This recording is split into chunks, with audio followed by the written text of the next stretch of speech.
Aquel olor, el dulzón y empalagoso aroma del jazmín que mi mujer, Claudia, tanto amaba y que cultivaba en el jardín, se había tornado rancio, pútrido, como un sudario.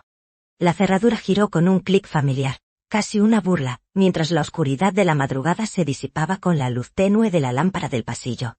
Mi corazón, que llevaba 40 años latiendo al ritmo monótono de los telares, se aceleró de golpe, un presagio helado. La maquinaria principal se había averiado en la fábrica, mandándome a casa horas antes. Un regalo del destino, pensé, para descansar mis huesos antes del próximo turno. Pero el destino es un tramposo.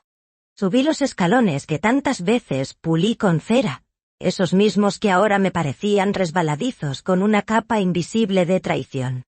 La puerta de la habitación matrimonial, entreabierta, filtraba gemidos. No eran míos, no eran los nuestros. No era el sonido cansado del amor que se construye con la vida. Era un hedor a sudor ajeno, a sábanas revueltas por manos desconocidas. Entré, o mejor dicho, me desplomé hacia adentro. Mis ojos, acostumbrados a la penumbra de la fábrica, distinguieron la silueta de dos cuerpos enredados, una maraña obscena sobre las sábanas de hilo que yo había comprado con horas extras, con los turnos doblados para que mi familia no pasara frío. Mis ahorros, mi sudor, ahora eran el lecho de su depravación. La sangre me hirvió, no en las venas, sino en cada célula, en cada recuerdo. El pecho me explotó en un grito gutural, animal, que rompió el silencio de la casa y el de mi propia alma. Los vi, a ella, con el rostro vuelto hacia él, y a él, un fantasma cobarde, tratando de esconderse. No hubo palabras, solo el sonido de mis puños estrellándose contra la carne de ese hombre, arrastrándolo por las escaleras, golpe tras golpe, mientras Claudia, la mujer que juré proteger, bajaba tras nosotros, chillando, pero no por mí sino por su amante. El florero que me dio en nuestro aniversario, se hizo añicos contra la pared. Los vidrios volaron como mis pedazos, y en medio de ese caos, su voz, cortante como cristal roto, me escupió la verdad: me das asco, Héctor, hueles a máquina vieja, a sudor y a miseria, tú no eres un hombre, eres un esclavo, y esta puta casa es lo único que vales. La bofetada que le di resonó en el vecindario, el eco de mi vida deshecha, con.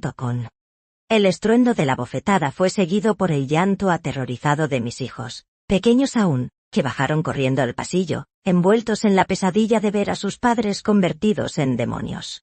Sus gritos se mezclaron con mi rugido de dolor, y su defensa descarada de la rata que acababa de echar de mi casa. Los platos volaron, las sillas cayeron, y cada objeto roto era un pedazo más de nuestra familia que se desmoronaba ante sus ojos inocentes. Me quedé solo en el salón, rodeado de escombros, no solo físicos, sino del alma. El amante, un ser insignificante que no valía ni la suela de mis zapatos gastados, había huido despavorido, dejando a Claudia, mi esposa, en medio del caos que ella misma había provocado. Su histeria se convirtió en un silencio sepulcral, una calma tensa que era incluso más aterradora que la furia. Mis hijos se acurrucaron en un rincón, pequeños náufragos en el naufragio de su hogar. No pude acercarme a ellos, mis manos temblaban, mis ojos ardían, y sentía que cualquier contacto los quemaría con el fuego de mi rabia y mi vergüenza. Claudia se levantó, su rostro, antes un refugio, ahora una máscara de desprecio. Me miró, no con remordimiento, sino con un odio frío y calculador, que me heló la sangre. Recogió algunas pertenencias del amante, ajena a mí, a mi dolor, a mis hijos. Se fue, sin una palabra, sin una mirada atrás. Me dejó solo con las ruinas de lo que habíamos sido. La noche se arrastró, interminable. Caminé entre los vidrios rotos, los muebles volcados, como un fantasma en mi propio infierno. La casa, que había construido ladrillo a ladrillo, con cada gota de sudor, con cada llagadura en mis manos, se había convertido en la tumba de mis sueños. Cada pared, cada viga, cada tabla de madera parecía susurrarme las risas de ellos. Las burlas a mis espaldas, los engaños que yo, ciego de amor y confianza, nunca quise ver. El olor a jazmín se había ido, reemplazado por el hedor metálico de la sangre que sentía brotar de mi propio corazón. El amanecer llegó, gris y sin esperanza, y con él, la certeza de que mi vida, tal como la conocía, había terminado. Pero lo que no sabía, era que esto era solo el principio de su plan retorcido. El primer paso en la declaración de una guerra en la que yo era el único damnificado, y en la que mi hogar sería el campo de batalla. El sol asomó por el horizonte, tiñendo el cielo de un color rojizo que solo servía para acentuar el infierno que ardía en mi pecho. Fui al trabajo por inercia, el cuerpo pesado, el alma en jirones. El ruido de los telares, antes un compañero constante, ahora martilleaba mi cabeza como un eco de los golpes que había dado y recibido. Mis manos, expertas en la maquinaria, temblaban, contra. Cometí errores, hilos rotos, nudos mal hechos. Mi supervisor, don Ramón, un hombre de pocas palabras pero de mirada aguda, me observó con preocupación. No le dije nada. ¿Cómo explicar el desgarro de un hombre de 72 años que acaba de ver su vida desmoronarse? Mientras yo me hundía en la miseria de la fábrica, Claudia, mi mujer, la misma que había jurado amar hasta la muerte, ya estaba ejecutando su plan. Ella no era una mujer de quedarse quieta. Era una víbora astuta, de esas que saben envolver con veneno. Comenzó su campaña de desprestigio, en el vecindario. Con lágrimas de cocodrilo y una voz quebrada que solo ella sabía modular, relató su versión de los hechos. Me pintó como un ogro celoso, un hombre violento que la había agredido sin motivo, un borracho iracundo que de la noche a la mañana había perdido la cabeza. Los vecinos, gente sencilla que siempre me había respetado por mi trabajo y mi decencia, comenzaron a mirarme con ojos extraños. Murmullos, miradas esquivas. El simple buenos días se convirtió en un silencio incómodo. Yo lo sentía, lo percibía en el aire, como un hedor invisible. Los chismes corrían más rápido que el polvillo de algodón en la fábrica. Me señalaban con el dedo sin que yo lo viera, me juzgaban sin escuchar mi verdad. La gente, tan rápida para creer la primera versión, la versión melodramática y trágica, que Claudia sabía orquestar a la perfección, sin dudar que ella, la pobre e indefensa mujer, fuera capaz de tal bajeza. Cada mirada de compasión mezclada con condena, era una puñalada más en mi orgullo maltrecho. Mi reputación, construida con una vida de rectitud y trabajo duro, se desmoronaba tan rápido como mi hogar. Sentí la soledad clavarse en mis huesos, una soledad más profunda que la de estar solo en casa. Era la soledad de ser el paria, el loco, el violento, el despreciable. Y todo por su boca, por sus mentiras. Ella estaba sembrando la semilla de la duda en cada mente. Aislarme, era su primer objetivo. Y lo estaba logrando. Al regresar a casa, el panorama no había mejorado. De hecho, la desolación se había asentado con una permanencia aterradora. Los restos de la noche anterior seguían ahí. El florero roto en el suelo, los rastros de suciedad en los escalones, donde había arrastrado a ese gusano, y el silencio ominoso que envolvía cada habitación. El jazmín del jardín parecía reírse de mí, con su dulce aroma. Caminé como un sonámbulo por la sala, mis pies crujían sobre los pequeños fragmentos de cristal. Me senté en el sofá, el único mueble que parecía ileso, y mis ojos recorrieron cada rincón de la casa. Recordé los años de esfuerzo, cada ladrillo puesto con mis propias manos, cada viga de madera que cargué sobre mi espalda deshecha. La casa no era un simple edificio, era el mapa de mi vida, la materialización de mis sacrificios, el testamento silencioso de mi amor por mi familia. Ahora, era una ruina emocional, un templo profanado. Los niños, mis hijos, estaban en sus habitaciones. No bajaron. Sentía su miedo, su confusión, como una pared invisible entre nosotros. ¿Qué les habría dicho Claudia? ¿Cómo les habría envenenado la mente contra mí, su padre, el hombre que les dio este techo, esta seguridad? Intenté acercarme a la puerta de uno de ellos, pero mis manos temblaron, mi voz se atascó en la garganta. No quería asustarlos más. El silencio era una prisión para mí, pero para ellos quizás era un refugio. Mientras andaba, mi mirada se detuvo en un pequeño detalle, un objeto fuera de lugar. Un pañuelo de seda, que no era mío ni de Claudia. Un pañuelo de un color llamativo, con una inicial bordada, la R de Ricardo, el amante. Lo había visto antes en el barrio, un hombre joven, presumido, que siempre llevaba pañuelos. La rabia, contenida solo por la fatiga y el shock, se avivó nuevamente. Ese pañuelo, un insignificante pedazo de tela, era la prueba tangible de su descaro, de la burla continuada. No era la primera vez que él estaba aquí. Mi casa, mi orgullo, había sido su nido de ratas por mucho tiempo. Cada rincón, cada sombra, me parecía ahora un testigo mudo de su traición. Cerré los ojos, intentando borrar las imágenes, el olor, la sensación de asco. Pero ya era demasiado tarde. El veneno se había infiltrado en mi sangre, en cada célula de mi ser. Mi dolor era un pozo sin fondo, y con cada nuevo descubrimiento, me hundía más y más en él. La soledad de mi hogar era una bofetada constante, un recordatorio de lo que perdí y de lo que ella me arrebató. La casa, mi herencia silenciosa, ahora era el espejo de mi propia destrucción. La imagen del pañuelo con la inicial, se grabó en mi mente como una cicatriz. Ricardo. El nombre brotó de mis labios como un veneno. Un chaval del barrio, recién llegado, de esos que se creen dueños del mundo por tener una sonrisa bonita y unos pantalones ajustados. Lo había visto un par de veces merodeando, pero nunca sospeché. ¿Cómo podría?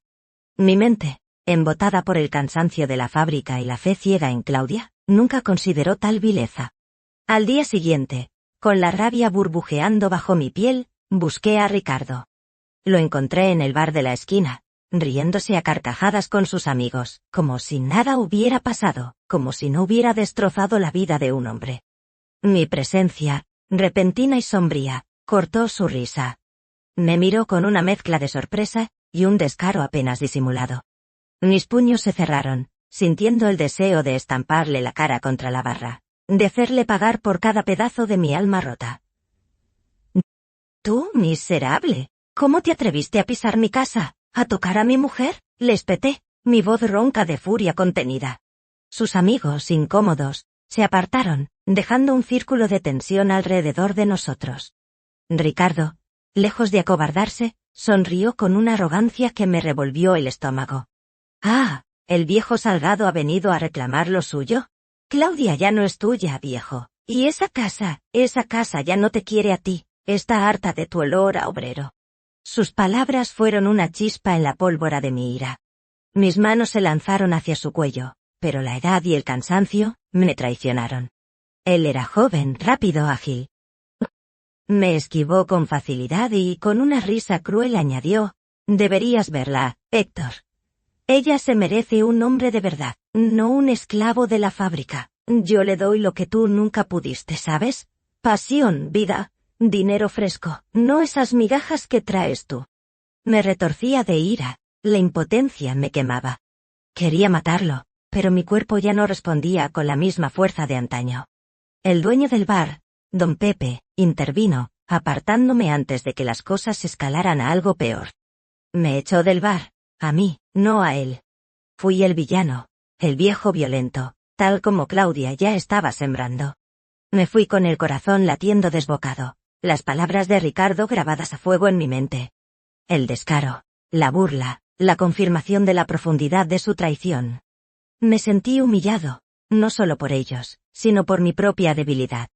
El deseo de venganza se instaló en mi alma, un fuego oscuro y consumidor.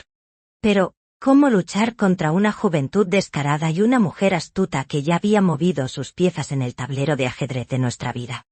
La desesperación comenzó a cernirse sobre mí, una sombra gélida y persistente. La fábrica, la casa, mi familia.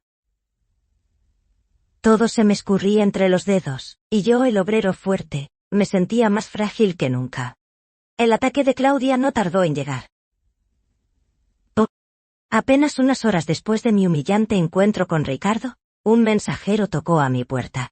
En sus manos, un sobre con el sello de un bufete de abogados, de esos que huelen a papel caro y a problemas. Adentro, una citación judicial. Una demanda de divorcio, interpuesta por Claudia, alegando diferencias irreconciliables, y, lo que me heló la sangre, violencia doméstica, y amenazas cúneto. Mi corazón se encogió.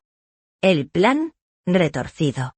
Ahí estaba, desplegándose ante mis ojos con una crueldad metódica.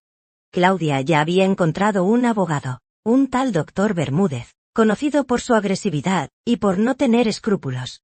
El documento, lleno de jerga legal que apenas entendía, me acusaba de ser un hombre inestable, un peligro para ella y mis hijos.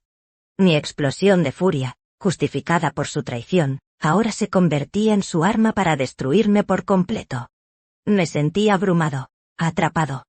Yo era un obrero, un hombre de manos callosas y alma sencilla, que nunca había tenido que lidiar con abogados y juzgados. Mi mundo era la fábrica, el sudor, el ladrillo. No los códigos legales, las mentiras elegantes, los discursos fríos. La injusticia me quemaba por dentro. Ella, la traidora, la que había mancillado mi hogar y mi honor, se presentaba como la víctima, y yo, el ofendido, el traicionado, era el victimario. ¿Cómo podía ser? La ley, que debería proteger al inocente, parecía inclinarse ante la astucia y la manipulación.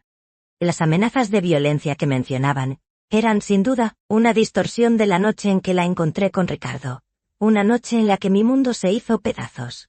Pero para ellos, sería el relato de un hombre enloquecido por los celos, un tirano. Me sentí un pez fuera del agua, asfixiándome en un mar de papeles y falsedades.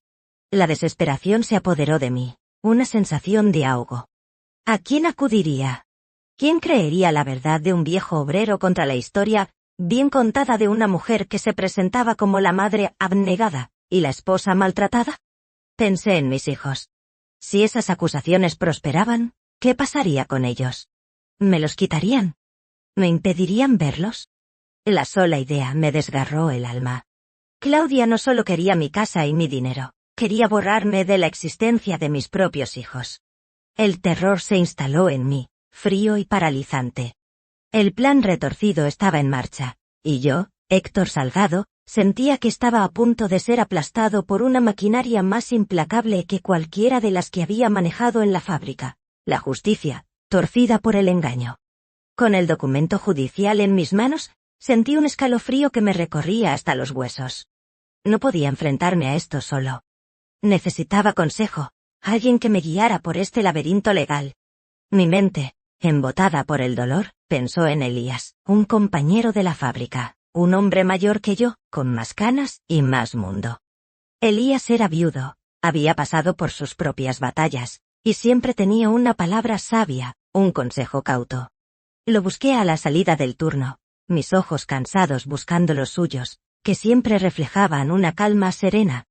Le mostré los papeles, mi voz apenas un susurro que se perdía en el estruendo de los camiones. Elías leyó con atención, sus cejas pobladas fruncidas en señal de preocupación. Cuando terminó, suspiró, un sonido grave que pareció llevar el peso de los años. Héctor, hijo, esto es grave. Claudia no está jugando, ella va por todo, dijo, su voz tranquila pero firme. Necesitas un abogado. Y uno bueno. De lo contrario, te va a desplumar vivo, y lo que es peor, te va a dejar sin hijos. La idea de encontrar un abogado me resultaba ajena. Mi vida siempre había sido de trabajo manual, no de litigios y juicios. ¿De dónde sacaría el dinero? Los ahorros de toda una vida, que había destinado para la vejez y para mis hijos, estaban en la cuenta bancaria conjunta con Claudia, una cuenta que sospechaba, ya estaba vaciando. No tengo dinero, Elías. Ella ya debe de haberlo vaciado todo, le confesé, la vergüenza quemándome. Elías me puso una mano en el hombro, un gesto de apoyo que sentí como un ancla en mi deriva. Busca ayuda legal gratuita, Héctor. O pide un préstamo. No te rindas, hombre, sé que eres un luchador. Ella te está pintando como un loco, un monstruo. Tienes que defender tu verdad, la verdad de un hombre honrado que ha sido traicionado. Sus palabras me dieron un pequeño resquicio de esperanza. Elías me habló de un viejo abogado, don Ricardo Méndez, que solía ayudar a los obreros del sindicato sin cobrar honorarios exorbitantes. Me dio su dirección, una pequeña luz en la oscuridad. Pero ten cuidado, Héctor. Claudia es astuta, no la subestimes. Si ella te acusa de violento, tienes que ser intachable, ni una palabra de más, ni una mirada torcida. Ella usará todo en tu contra. Elías me miró con una seriedad que me penetró hasta el alma. Lucha por tus hijos, Héctor. Por tu dignidad. Por todo lo que construiste con tus propias manos. No dejes que te lo arrebaten. Sus palabras resonaron en mi cabeza. No me rendiría. No podía. Por mis hijos, por mi honor, por mi vida. El camino sería largo y arduo, pero al menos, ya no estaba completamente solo. La soledad de mi casa era insoportable, pero el verdadero dolor era la distancia impuesta con mis hijos. Claudia, con su mente retorcida, ya había comenzado a manipularlos, envenenando sus jóvenes corazones con mentiras sobre mí. Cada vez que intentaba acercarme, sus miradas esquivas y el temor en sus ojos eran un espejo del monstruo que su madre les había pintado. Una tarde, al regresar del trabajo, los escuché en el jardín, jugando, pero sus risas no tenían la alegría de antes. Al verme, se callaron. Mi hijo mayor, Pedrito, de 10 años, me miró con una desconfianza que me partió el alma. Mi pequeña María, de 7, se escondió detrás de él. «Papá, mamá dice que tú la pegaste», preguntó Pedrito, su voz temblorosa repitiendo las palabras que Claudia había sembrado. La acusación me golpeó como un mazazo. La indignación me ahogó, pero recordé las palabras de Elías, ni una palabra de más. «Hijos, eso no es verdad», intenté explicar, mi voz áspera por el dolor. «Mamá y yo tuvimos una discusión muy fuerte, pero yo nunca le haría daño. Ella dice que eres malo, que estás enfermo de la cabeza, y que por eso te vas a ir de casa», añadió María, asomando un ojo, sus lágrimas al borde. El nudo en mi garganta se apretó. ¿Cómo refutar esas palabras con la sencillez que un niño necesita? ¿Cómo explicar la traición, la infidelidad, el deshonor, a unos corazones tan puros? Vuestra madre está enfadada, pero yo os quiero mucho. Siempre os he querido, y siempre os voy a cuidar, les aseguré, tendiéndoles una mano temblorosa. Pero ellos no se acercaron. La semilla de la duda, regada con el veneno de Claudia, ya había germinado en sus mentes. Ella les había contado historias de un padre violento y desequilibrado, un hombre al que debían temer. Era su forma de asegurarse su lealtad, de robarme también a mis hijos, el tesoro más grande que tenía. La imagen de Claudia, fingiendo ser la víctima, mientras yo, el verdadero doliente, era el villano. Era una crueldad que superaba cualquier traición física. Mis hijos, mi razón de ser, se estaban alejando de mí, empujados por la mano de su propia madre. Me sentí completamente solo, más aislado que nunca. La casa, el vecindario, incluso la fábrica, todo se había vuelto hostil, contó. Y ahora, mis propios hijos, la luz de mi vida, me miraban con miedo. La batalla no era solo por mi casa, ni por mi honor. Era una guerra por el corazón de mis hijos, y Claudia ya había ganado las primeras escaramuzas. La desesperación se apoderó de mí, preguntándome cómo podría recuperar su amor y su confianza, cuando la oscuridad de las mentiras de su madre los envolvía. La fábrica, mi refugio durante 40 años, donde el ruido y el sudor eran un consuelo familiar, también comenzó a sentirse como un lugar hostil. Los chismes de Claudia no se limitaban al vecindario. Como un virus, se habían extendido hasta los muros de la textil. Las miradas de mis compañeros, antes llenas de camaradería, ahora eran una mezcla de lástima y juicio. Escuchaba susurros, palabras a medias que morían en el aire cada vez que me acercaba. Pobre Claudia, dicen que se volvió loco, siempre fue un hombre raro. Los comentarios llegaban a mis oídos como puñales, perforando mi ya maltrecho orgullo. El rendimiento en mi trabajo, que siempre había sido impecable, comenzó a flaquear. Mi concentración, antes férrea, estaba rota. Los hilos se enredaban en mis manos, la maquinaria me parecía extraña, y mis movimientos, antes precisos, se volvieron torpes. Mi mente divagaba, atrapada en el bucle de la traición, y las mentiras de Claudia. Un día, don Ramón, el supervisor, me llamó a su oficina. Sus ojos, normalmente severos, ahora mostraban una mezcla de reproche y preocupación. «Héctor, ¿qué te pasa? Estás cometiendo errores. No eres el mismo. Si sigues así, tendré que tomar medidas», me dijo, su voz grave resonando en la pequeña oficina. Intenté explicarle, Intenté abrir mi corazón y contarle la verdad, pero las palabras se atascaron en mi garganta. ¿Cómo explicar la complejidad de una traición con la sencillez que él esperaba? ¿Cómo hacerle entender que mi alma estaba en guerra, y que mi cuerpo solo seguía órdenes por inercia? Lo siento, don Ramón, fue todo lo que pude balbucear. Estoy pasando por un momento difícil. Él asintió, pero sus ojos me dijeron que no era suficiente. Que la fábrica no era un lugar para los problemas personales. Que si no podía mantener el ritmo, sería reemplazado. La amenaza de perder mi trabajo, la única fuente de estabilidad que me quedaba, se cernió sobre mí como una nube oscura. 40 años de mi vida, entregados a esa fábrica, pudriéndome los pulmones, ensordeciéndome los oídos, y ahora, por las mentiras de mi propia mujer, corría el riesgo de perderlo todo. Oh. Tunun. Elías, mi amigo, intentó defenderme, explicándoles a algunos compañeros que había problemas en casa, y que yo no era el monstruo que pintaban. Pero las mentiras ya estaban arraigadas, y la gente tiende a creer lo que les conviene o lo que suena más dramático. Mi lugar seguro, mi refugio, se había convertido en otro frente de batalla. Me sentía acorralado, sin salida. La fábrica, que siempre me había dado un propósito, ahora parecía empujarme hacia el abismo. Claudia, con su astucia, no solo me estaba quitando la casa y los hijos, sino también mi dignidad, mi sustento, mi razón de ser. La desesperación me invadía, y por primera vez en mi vida, el futuro se presentaba como un lienzo en blanco, oscuro y aterrador. La maquinaria de la destrucción de Claudia operaba en varios frentes.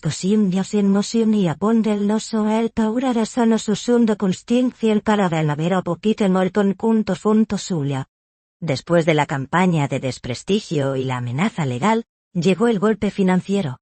Al día siguiente de recibir la citación, intenté ir al banco para retirar algo de efectivo, para pagar una consulta legal, para comprar comida. Mi tarjeta fue rechazada. Pensé que era un error, que el banco estaba fallando. Intenté de nuevo, y otra vez, el mismo resultado. La humillación en la caja, bajo la mirada de la empleada, me hirió profundamente. Fui a hablar con la gerente, una mujer joven y eficiente. Con una expresión de disculpa, me informó que la cuenta conjunta que tenía con Claudia había sido bloqueada por órdenes de la otra titular. Bloqueada. La palabra resonó en mi cabeza. No vacía, sino bloqueada. Significaba que Claudia había tomado el control, impidiendo que yo accediera a mis propios ahorros. Los ahorros de toda una vida, mi colchón para la vejez, para cualquier emergencia. Mi herencia, mi seguridad. Todo en sus manos. Sentí un frío glacial. Era una jugada maestra de su plan retorcido. Sin dinero, no podía pagar un abogado. Sin dinero, no podía sostenerme. Sin dinero, sería más fácil declararme un desequilibrado, un hombre sin recursos, sin futuro. Me había dejado en la calle, incluso antes de echarme de la casa. La desesperación se transformó en una rabia helada. ¿Cómo pudo ser tan cruel? ¿Cómo pudo, después de tantos años de compartir la vida, de construir un futuro juntos, arrancarme todo de esa manera? No era solo el dinero. Era la negación de mi esfuerzo, de mi sacrificio, de mi amor. Era como si cada billete fuera un trozo de mi alma que ella me arrebataba. Mis bolsillos estaban casi vacíos. ¿Cómo viviría? ¿Cómo compraría comida? ¿Cómo mantendría mi casa, ahora que la hipoteca y los servicios estaban a punto de vencerse? La angustia me asfixiaba. Mis compañeros de trabajo, viendo mi abatimiento, se ofrecieron a prestarme algo. Pero mi orgullo herido se negaba a aceptar caridad. No era un mendigo, era un hombre al que le estaban robando todo. Me di cuenta de que Claudia no solo buscaba la casa. Quería aniquilarme por completo, dejarme en la miseria, humillarme hasta el último aliento. Era una guerra total, y yo, un obrero sencillo, me veía desarmado, sin protección, ante una enemiga astuta y despiadada. Mi vida entera, mi esfuerzo, mi sudor, se disolvían como azúcar en el agua. Y yo no podía hacer nada para detenerlo. Era la derrota más amarga, la más injusta, que un hombre podía sufrir. Y la batalla apenas había comenzado. Con los bolsillos vacíos y el alma rota, mi desesperación me llevó a buscar apoyo en la única fuente que me quedaba, la familia. Pensé en los padres de Claudia, mis suegros, don Manuel y doña Rosa. Siempre me habían querido, o al menos eso creía. Eran gente de campo, de principios, y la traición de su hija, y la forma en que estaba actuando, seguro que les avergonzaría. Con el corazón en un puño, me dirigí a su pequeña granja, a las afueras del pueblo. La misma granja donde Claudia y yo nos casamos, donde su padre me dio su bendición para cuidar de su hija. Al verme llegar, don Manuel, un hombre corpulento y de mirada honesta, me recibió con un abrazo. Pero sentí una frialdad, una distancia que antes no existía. Doña Rosa, sentada en el porche, no se levantó a saludarme. Sus ojos, antes llenos de cariño, ahora reflejaban una mezcla de tristeza y resentimiento. Les conté todo. Les hablé de Ricardo, del pañuelo, de la cuenta bancaria bloqueada, de las acusaciones legales. Mi voz temblaba de dolor y de indignación. Esperaba su apoyo, su justa indignación contra su propia hija. Pero lo que recibí fue un silencio pesado, incómodo. Don Manuel se rascó la cabeza, su mirada esquiva. Héctor, hijo, Claudia nos contó su versión. Dijo que te volviste celoso, que siempre has sido un hombre difícil, que la maltrataba psicológicamente, que hasta la golpeaste esa noche. Las palabras de don Manuel me golpearon como rocas. Claudia había llegado antes. Había envenenado la mente de sus propios padres. Su versión, llena de mentiras y manipulaciones, había calado hondo. Pero eso no es cierto, don Manuel. Ella fue la que me traicionó. Doña Rosa, con un suspiro, intervino. Claudia es nuestra hija, Héctor, y una madre sabe cuando su hijo sufre. Ella vino llorando, destrozada. Dice que le quitaste todo, que no la dejabas ni respirar, que la tenías encerrada en esa casa, trabajando como tu esclava. La palabra, esclava, me hizo recordar las palabras de Claudia en aquella noche fatídica. Me di cuenta de la trampa. Ella había invertido los roles, se había erigido como la víctima oprimida por un tirano. Sus propios padres, cegados por el amor filial y las mentiras bien orquestadas de su hija, no podían o no querían ver la verdad. Me sentí completamente solo, desamparado. Ni siquiera mi propia familia, mi hermana que vivía lejos, o los pocos tíos que me quedaban, podían oír mi voz. Mi hogar, mis hijos, mi dinero, y ahora, el apoyo de la gente que creía que me quería. El plan de Claudia era perfecto. Aislarme por completo, para que nadie creyera mi versión de la historia. Me levanté, con el corazón roto. Lo siento, don Manuel, doña Rosa. Me marché sin esperar respuesta. El camino de vuelta a mi casa, mi prisión, se hizo interminable. El mundo entero parecía haberse puesto en mi contra. La frustración me carcomía. La verdad era tan clara para mí, tan dolorosa, pero para el mundo exterior, era una historia turbia, manipulada por las hábiles mentiras de Claudia. Si quería luchar, necesitaba pruebas. Pruebas tangibles que desmintieran sus acusaciones y revelaran su verdadera cara. Pero, ¿cómo las conseguiría un simple obrero como yo, sin conocimientos de investigación, sin recursos? Mi mente, embotada por el dolor, se esforzó por recordar cada detalle de aquella noche fatídica. Los restos del florero roto seguían en el salón, un testigo mudo de mi furia justificada. Guardé algunos trozos de cristal, quizás, pensaba ingenuamente, podrían servir de algo. Luego, la imagen del pañuelo de Ricardo. Lo busqué por toda la casa, pero Claudia, astuta como un zorro, ya se había asegurado de que no quedara rastro de la infidelidad. La casa estaba limpia de cualquier evidencia que no fuera el desorden de aquella noche, que ella usaría para culparme de violencia. La búsqueda se convirtió en una obsesión. Revisé cada rincón, cada cajón, cada estante. Buscaba algo, cualquier cosa. Una carta, un recibo, un mensaje, que probara la existencia de Ricardo, de la relación, de los años de engaño. Mis manos, que también conocían los engranajes de un telar, se sentían torpes, inútiles en esta nueva tarea. Recordé que Claudia era aficionada a la fotografía, y solía guardar carretes viejos en una caja de zapatos en su armario. Quizás, en alguna de esas fotos, habría algo. Un rastro o una fecha. Con el corazón latiéndome con fuerza, revolví su armario. Encontré la caja. Polvorienta, con fotografías de nuestros hijos cuando eran pequeños, de veranos en la playa, de cumpleaños. Imágenes de una felicidad que ahora me parecía una cruel ilusión. Y al fondo, debajo de las fotos familiares, encontré un pequeño álbum de viaje, escondido. Dentro, fotos de Claudia y Ricardo en la playa, sonriendo, abrazados, como amantes. Habían viajado juntos, sin que yo lo supiera. Mi estómago se revolvió. Pero lo que realmente me heló la sangre, fue una pequeña nota pegada en una de las fotos. Nuestro primer aniversario, mi amor. Siempre tuyo. R. La fecha era de hacía 2 años. 2 años. Mi corazón se partió en 1000 pedazos. No era un desliz. Era una relación continuada. Una doble vida que ella había llevado mientras yo me dejaba la piel en la fábrica. La rabia y la amargura me ahogaron. Estas fotos eran la prueba de su engaño, pero también la confirmación de la profundidad de su traición, del tiempo que me había estado mintiendo. Guardé el álbum, mi tesoro de dolor. Sabía que no sería suficiente para el mundo legal, pero para mí, era la prueba irrefutable de que no estaba loco, de que no era un celoso sin razón. La traición había sido larga y calculada, y yo había sido el tonto de toda la historia. Con el álbum de fotos escondido, un peso en el pecho y un aliento de esperanza agridulce, me presenté en el pequeño despacho del abogado Ricardo Méndez, recomendado por Elías. Don Ricardo era un hombre mayor, con lentes en la punta de la nariz y una pila de expedientes que parecían edificios en miniatura. Escuchó mi historia con paciencia, sin interrumpir, asintiendo de vez en cuando, sus ojos sabios escrutando mi alma.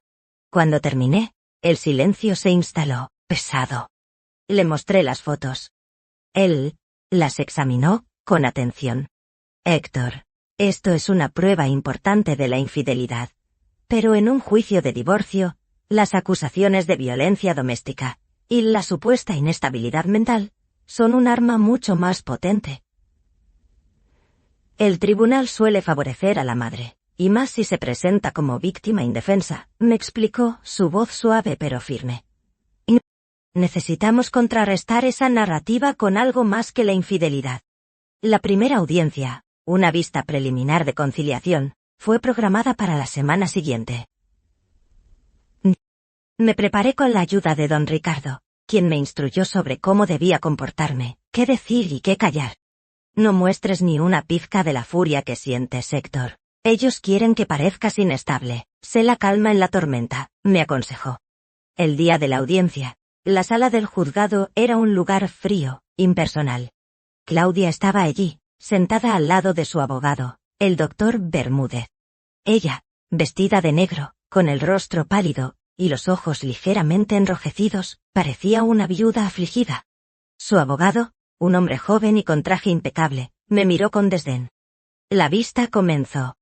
Bermúdez presentó a Claudia como una mujer maltratada, sumida en el terror por un marido celoso y violento que además era un despilfarrador. Exageró la escena de la noche de la confrontación, pintándome como un monstruo descontrolado. Mencionó las acusaciones de inestabilidad mental y la necesidad de proteger a los niños. Cada palabra era un golpe, cada mentira una puñalada. Mi corazón latía desbocado, la ira burbujeando, pero recordé las palabras de don Ricardo.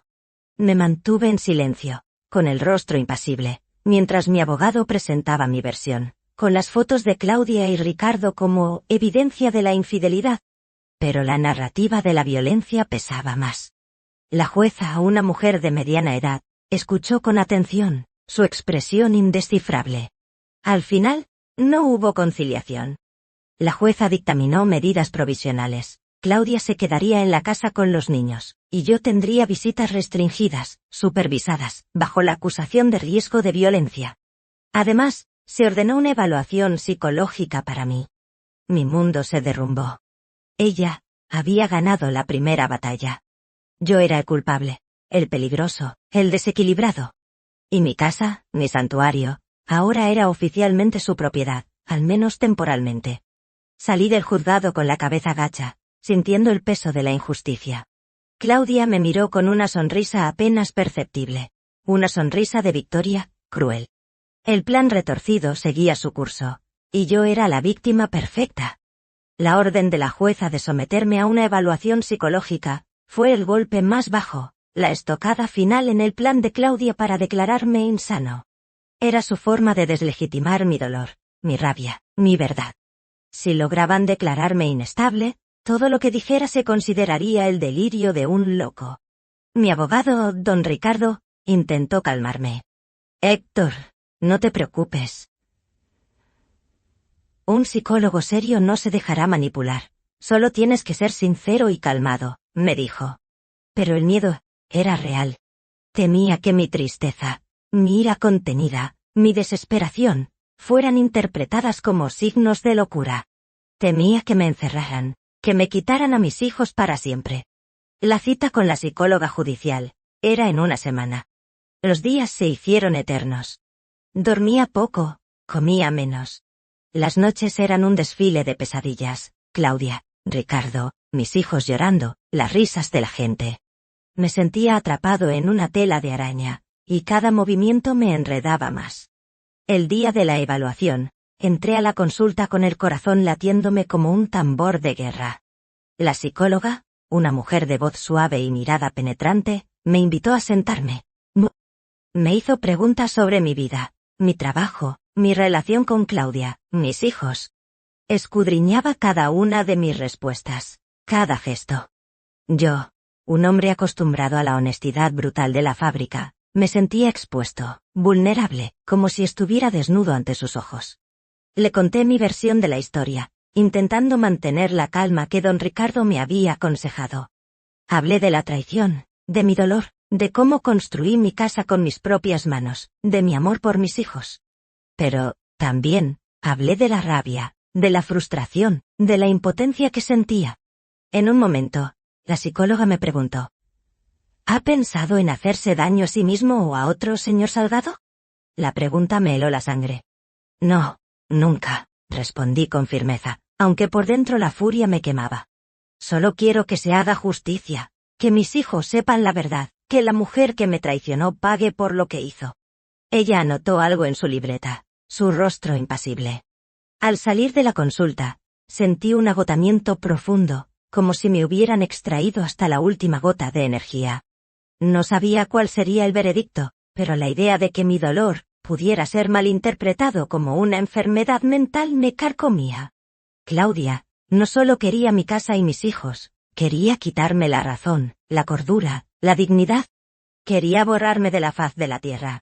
La amenaza de ser declarado loco pendía sobre mi cabeza, una espada de Damocles que me recordaba la fragilidad de mi existencia.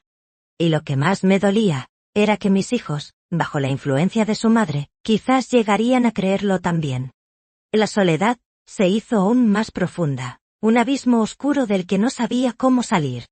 El informe psicológico tardaría semanas en llegar, pero Claudia no esperó. El mismo día de la evaluación, recibí otra notificación legal, esta vez una orden de desalojo. Un ultimátum. Tenía 15 días para abandonar la casa. Mi casa. La casa que construí con mis propias manos.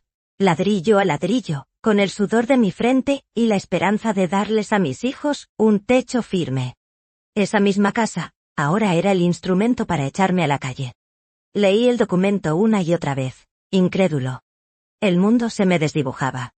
Mi hogar, mi refugio, mi herencia silenciosa, mi orgullo, se convertía en la pared de mi propio infierno. Era una crueldad que traspasaba cualquier límite. Claudia no solo quería el control, quería mi completa humillación, mi aniquilación. Don Ricardo, mi abogado, estaba indignado. Esto es un abuso, Héctor. Intentaremos apelar, pero las medidas provisionales le dan a ella el uso y disfrute de la vivienda. Si no hay riesgo para los hijos, podemos argumentar que debes tener acceso, pero si ella sigue con las acusaciones de violencia, y si el informe psicológico no es favorable... Su voz se apagó. Entendí la implicación. Si me declaraban inestable, mi derecho a mi propia casa sería nulo. Caminé por las habitaciones, cada paso resonando con un dolor sordo. Cada rincón me hablaba de recuerdos. El nacimiento de mis hijos, las cenas de Nochebuena, las risas en el jardín. Ahora, esos recuerdos se convertían en fantasmas que me perseguían. ¿Dónde iría? No tenía familia cercana que pudiera acogerme. Y mis escasos ahorros estaban bloqueados. La idea de dormir en la calle, después de una vida de trabajo, de haber construido un hogar con tanto esfuerzo, era insoportable.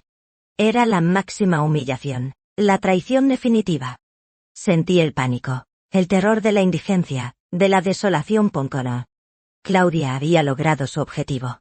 Arrinconarme, despojarme de todo, dejarme sin nada. La fábrica, que por un tiempo había sido mi único refugio, ahora era un lugar donde la gente me miraba con lástima y juicio. Mis hijos, alejados por las mentiras de su madre. Mi dinero, bloqueado. Y ahora, mi casa, arrebatada. La sensación de ser un esclavo, sin valor, sin propiedad, sin dignidad, era más fuerte que nunca. Las palabras de Claudia, esta puta casa es lo único que vales, resonaban en mi cabeza, una profecía autocumplida. La soledad era un manto frío que me cubría por completo, y por primera vez, me sentí verdaderamente roto, deshecho, en 1000 pedazos. El plan retorcido de Claudia estaba a punto de consumarse, y yo, Héctor Salgado, no veía ninguna salida. Estaba al borde del abismo, a punto de ser empujado al vacío. Justo cuando la oscuridad parecía engullirme por completo, cuando la idea de abandonar mi hogar me carcomía el alma, una pequeña luz apareció en el horizonte. Un día, al salir del juzgado tras una infructuosa apelación a la orden de desalojo, una joven se acercó a mí. Tenía el pelo recogido en una coleta alta, gafas de pasta y una pila de libros bajo el brazo. Parecía una estudiante, no más de 25 años, pero sus ojos tenían una chispa de inteligencia y compasión. «Usted es el señor Salgado, ¿verdad? Héctor Salgado», preguntó con una voz firme pero amable. Asentí, sorprendido. «Mi nombre es Elena, soy estudiante de Derecho, y hago prácticas con el doctor Méndez. Él me habló de su caso. Escuché su audiencia.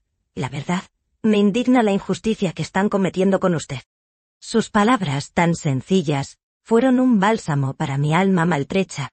Era la primera persona, aparte de Elías y don Ricardo, que me mostraba un atisbo de creencia en mi inocencia, en mi verdad.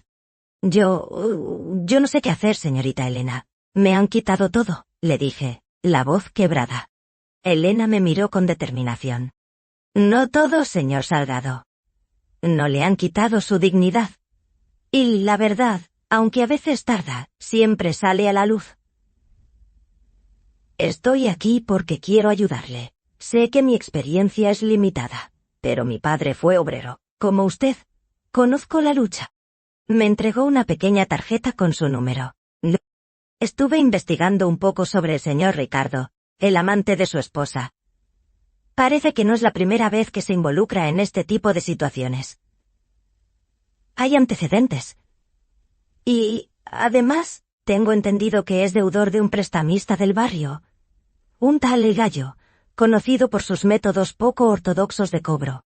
La información de Elena era una sorpresa. ¿Antecedentes de Ricardo? ¿Un prestamista? Era una pieza inesperada en el rompecabezas. Don Ricardo, mi abogado, era un hombre mayor, con métodos tradicionales. Elena, con su juventud y su ímpetu, podía ver lo que él no veía. ¿Y eso puede ayudarme? Puede darnos un punto de apoyo, señor Salgado. Si podemos probar que Ricardo no es solo un amante, sino alguien con un patrón de comportamiento cuestionable, o incluso con problemas de dinero que su esposa podría estar ayudando a solventar, la imagen de Claudia como víctima podría resquebrajarse. La idea de que Claudia tuviera un motivo más allá del amor, o la pasión, un motivo económico, encajaba con su crueldad financiera. La soledad que me había aplastado comenzaba a disiparse, aunque fuera solo un poco. Elena, con su frescura y su inteligencia, me ofrecía una nueva perspectiva. No era la solución, pero era un camino, una posibilidad de luchar, de no rendirme. La batalla no había terminado, y quizás, solo quizás, todavía había una oportunidad de revertir la injusticia. La conversación con Elena, la joven estudiante de Derecho, aunque breve, plantó una semilla de esperanza en mi alma, pero también desenterró una oleada de recuerdos dolorosos. La noche se cernió sobre la casa vacía, y me encontré solo, sentado en la penumbra del salón, rodeado de objetos que me hablaban de una vida que ya no existía. Mi mirada se posó en una vieja fotografía de mis padres, jóvenes, sonrientes, en blanco y negro. Mi padre, también obrero, había muerto joven, dejando a mi madre con 3 hijos en un barrio humilde. La casa donde crecí no era nuestra, era alquilada, y cada fin de mes era una angustia. Recuerdo la mirada de mi madre, cansada pero siempre luchadora, asegurándose de que nunca nos faltara un plato de comida, aunque para ello tuviera que limpiar casas ajenas con las manos deshechas. Fue entonces, en mi niñez, cuando me juré que mis hijos tendrían un hogar propio, un techo firme, algo que yo no tuve. Esa promesa se convirtió en el motor de mi vida. Cada gota de sudor en la fábrica, cada hora extra, cada sacrificio, fue para construir esta casa. Visualicé cada ladrillo, cada viga, cada capa de pintura. No era por lujo, no era por vanidad, sino por la certeza de la seguridad, de la estabilidad. Era mi legado, mi herencia silenciosa, la manifestación física de mi amor y mi sacrificio. ¡Qué ironía, padre!, susurré al vacío, mi voz ronca de amargura. Construí un hogar para mis hijos, y ahora ese mismo hogar es el arma que usan para echarme a la calle. Las palabras de Claudia, «¿Esta puta casa es lo único que vales?», resonaron de nuevo en mi cabeza, y por primera vez, no sentí rabia, sino una tristeza infinita. Oh, ¿sería posible que tuviera razón? ¿Sería que, al dedicar toda mi vida a proveer un techo, me había olvidado de construir las paredes emocionales, los cimientos del amor y la comunicación con mi esposa? ¿Sería que, en mi afán de darles seguridad material, había descuidado la conexión con Claudia, permitiendo que un vacío creciera entre nosotros, un vacío que Ricardo supo llenar con su falsa pasión? La culpa me invadió, un sentimiento amargo y tardío. Quizás, en mi ceguera de obrero honrado, había cometido el error de creer que el amor y la lealtad eran automáticos, que el sudor y el sacrificio eran suficientes para mantener un hogar unido. Había dado por sentado a Claudia, a su presencia, a su lealtad, mientras yo me mataba en la fábrica. La noche avanzaba, y con ella, la carga de mis arrepentimientos. La casa se había convertido en un monumento a mis errores y a la crueldad de una mujer que había destruido, con una facilidad pasmosa, la obra de toda mi vida. La esperanza que Elena había encendido se mezclaba con el peso abrumador de lo que había perdido. La lucha no era solo por lo material, era por mi memoria, por mi honor, por el significado de mi propia existencia. Punto. Al día siguiente de mi charla con Elena, una nueva citación para una mediación previa al juicio me llegó. Una última oportunidad, para intentar llegar a un acuerdo antes de la batalla judicial. Aunque mi abogado, don Ricardo, no era optimista, decidí ir.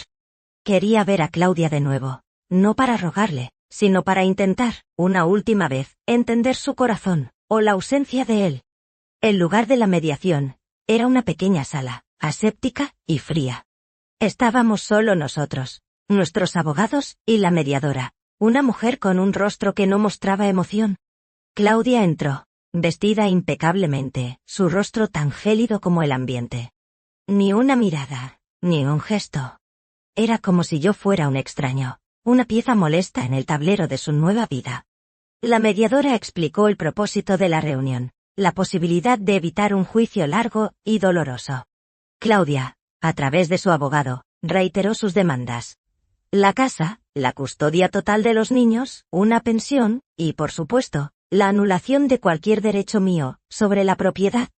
Mi abogado presentó mi contrapropuesta. La mitad de los bienes, custodia compartida, y acceso a mis ahorros. Los argumentos iban y venían, pero el muro, entre Claudia y yo, era impenetrable.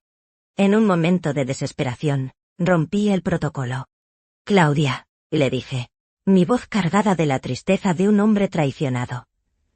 ¿Cómo pudiste hacerme esto, después de tantos años, de todo lo que construimos juntos? ¿No tienes corazón? Ella me miró fijamente, sus ojos, antes tan expresivos, ahora vacíos de cualquier emoción. Su abogado intentó intervenir, pero ella lo detuvo con un gesto. Y entonces, con una frialdad que me heló hasta los huesos, me escupió palabras más cortantes que cualquier espada. Corazón, Héctor, mi corazón se secó hace mucho tiempo, viviendo contigo, viviendo en tu sombra, tu miseria, tu olor a fábrica. Siempre fuiste un estorbo, un lastre. Lo único que me diste fue una vida gris, llena de sudor y aburrimiento. Ricardo me dio vida. Tú me diste una jaula de oro, que ni siquiera era de oro. Eras mi esclavo, y yo tu esclava. Me abrí los ojos, y esta casa me la merezco. Cada palabra era una herida profunda, revelando no solo su desprecio, sino la amargura que había acumulado durante años. No era solo la traición, era un odio arraigado, una repulsión que ella había ocultado bajo una fachada de esposa leal. Me di cuenta de que nunca me había amado. O que el amor se había transformado en algo tan retorcido que era irreconocible. La mediación, como era de esperar, fracasó. No había nada que negociar con un alma tan oscura. Salí de esa sala con una nueva claridad, pero también con una carga aún más pesada en el corazón. La mujer que había sido mi esposa era una extraña, una enemiga, capaz de una crueldad inimaginable. La esperanza de un entendimiento se había desvanecido por completo. Solo quedaba la guerra, sin cuartel, sin piedad. La crueldad de Claudia en la mediación, su odio tan palpable, me dejó aturdido, pero también encendió una chispa de determinación en mi interior. Ya no era solo dolor, era el deseo de justicia, de que mis hijos conocieran la verdad. Y precisamente, fue en mis hijos donde empecé a ver un pequeño, un casi imperceptible, cambio. Las mentiras de su madre, por muy bien contadas que estuvieran, no podían sostenerse para siempre ante la realidad de un padre que, a pesar de todo, seguía ahí. Una tarde, mientras yo estaba en el pequeño jardín, intentando arreglar unas macetas de jazmines, una ironía que me quemaba, Pedrito, mi hijo mayor, se acercó a mí. Su rostro no tenía el miedo de antes, sino una expresión de confusión y curiosidad. «Papá, ¿es verdad que vas a ir a la cárcel?», me preguntó. Su voz suave, casi un murmullo. Me agaché, mirándole a los ojos. «No, hijo, no voy a ir a la cárcel. Tu madre está muy enfadada conmigo, y a veces la gente dice cosas que no son verdad cuando están enfadadas». Pedrito guardó silencio por un momento, sus ojos buscando algo en los míos. «Mamá dice que siempre estás de mal humor, que no la querías, que por eso te fuiste con otra mujer». La mentira me golpeó, una nueva invención de Claudia para justificar su propia infidelidad. Pero, esta vez, no reaccioné con rabia. Respiré hondo. «Hijo, yo nunca me fui con otra mujer, te juro que no». Pedrito se quedó pensativo. Luego, con una voz aún más baja, casi inaudible, me dijo: «Escuché a mamá hablar con la tía Elena. Dijo que Ricardo es un prestamista, y que le debe mucho dinero, y que por eso ella lo ayuda». El corazón me dio un vuelco. La información de Elena, la joven estudiante de Derecho, era cierta, ... Y Pedrito lo había escuchado. La verdad de los intereses económicos detrás de la relación de Claudia con Ricardo, comenzaba a salir a la luz, al menos para los oídos inocentes de mi hijo. Miré a Pedrito, y por primera vez en semanas, sentí una conexión, un puente, que se reconstruía entre nosotros.